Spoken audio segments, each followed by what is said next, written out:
Cat back for an exhilarating yet exhausting 1-point win at home against the Hawks. The Timberwolves' first win at home since hardest fifth. We were on a 5-game losing streak at home.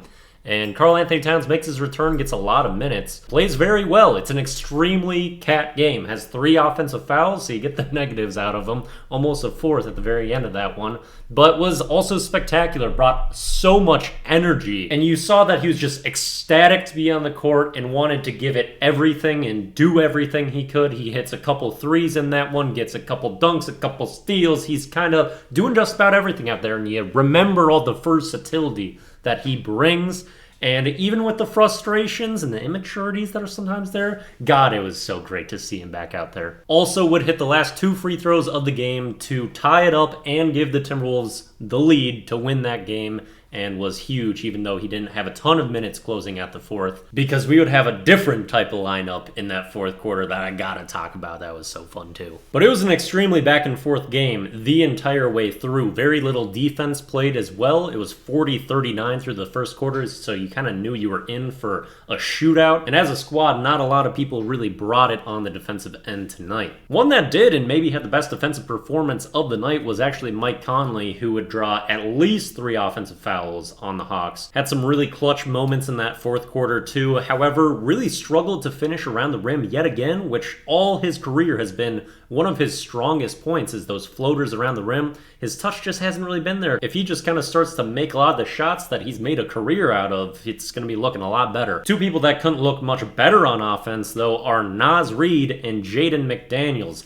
Jaden is just on an incredible stretch right now. 25 points again, which was his career high a couple nights ago. Gets it yet again, also career high for points and a half with 15 in the first in this one. There was a stretch in the 2nd quarter where he's the pick and roll ball handler with Gobert, gets an and 1 for himself, a 3-pointer for himself, and then assists Taurean Prince for another 3. And he would have a good night following up his bonkers performance in Madison Square Garden as well. Jaden's propensity to pick up some rough fouls would show up again, though. He picks up 2 fouls in the last 2 minutes of the first half. Karl-Anthony Towns would also get a foul in that time frame, an offensive one, because he would have 3, as I said. Then to talk a little bit more about the night that Naz Reid had, he was incredible, especially off the dribble, driving on people, making tough finishes, some kind of hybrid hook layups. Then had a massive 4th quarter performance, getting a couple dunks off of good ball movement, as well as draining a critical 3 in transition with no hesitation. It was so refreshing that Nas was I don't like that pun, not forgotten in Cat's first game back, and we fully leaned in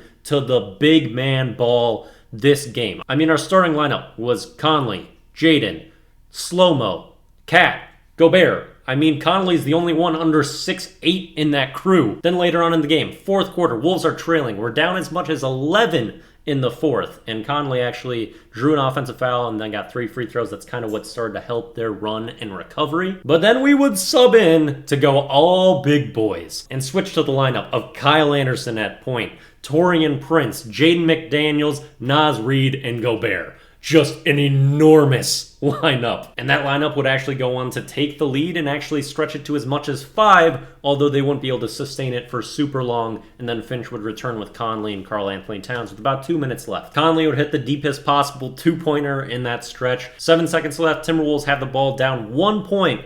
Give it to Karl-Anthony Towns, draws a foul with a ton of contact with Collins, maybe gets away with the hook. Just a real kind of awkward possession out of both of them, but drains the final 2 free throws. Get the W and escape just the God no posy officiating that you just can't escape in this league. Trae Young was just launching himself into people all game long, did it 6 times to get free throws and was rewarded repeatedly. Last one being a complete phantom call with almost no contact. And that was late in the 4th, giving Trae 3 free throws too. Hawks were also given insane freedom to be extremely physical on the defensive end. Gobert even gets rib checked in that one, like what offensive linemen do when D linemen aren't looking and they just pop them when they're double teaming. Gobert got that, and no call. Has to come out of the game and got hit right here. Another disco staying outing out of the sucks, but that's just nothing new at this point. It's Ben Taylor's crew this time, too, the person that just got absolutely torn to shreds by Fred VanVleet a couple weeks ago. And the Sucks are just an absolute problem and have a serious vendetta against Minnesota and its stars especially. I mean, like, think about it. Towns, in his huge return at home, how many free throws does he get? Even though he got the last 2 of the game, 4. Trae Young, 16. I guess that's what you get for just fucking diving into people and not actually playing basketball. Actually trying to score the shots you're shooting is completely frowned upon in this league, so that's just how things are.